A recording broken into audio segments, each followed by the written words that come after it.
lead na kayo, pero nanggaling na kayo dito I believe Commissioner's Cup last season. Pero hindi kayo nanalo kasi nag-force ng Game 7 yung TNT. But now, what do you feel you guys have to do differently para hindi maulit yung nangyari na 3-2 kayo tapos nag-Game 7 to? Well, we have to focus on these little things kasi nung last Commissioner's Cup dito rin kami sa ganito sitwasyon, parang nag-overlook kami. So,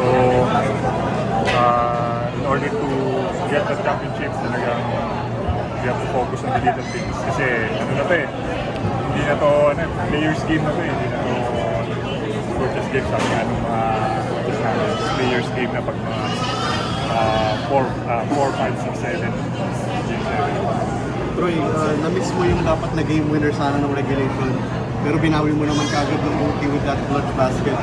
In-instill mo ba sa sarili mo na okay, na-miss ko ito, kailangan ko lang kumakas?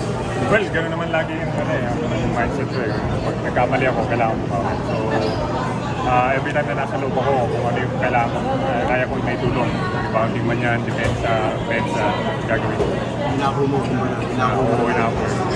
Kasi ang dami ko rin lapses kanina Troy, kasi yung last game, hindi rin ganun naglalaro mo, konti rebounds mo. Talaga bang gusto mo talagang bumawi after that game? Oo naman, kasi yung rebounds kasi medyo nahatak ako sa labas. Kaya po guard yung polo. So, hindi naman madali. Pandayan ng imports ngayon. So, I have to pick my poison It's either rebound ako or walang babantay game. Kaya kano kaya hirap si Makolo na on both ends? Mahirap kasi mahaba.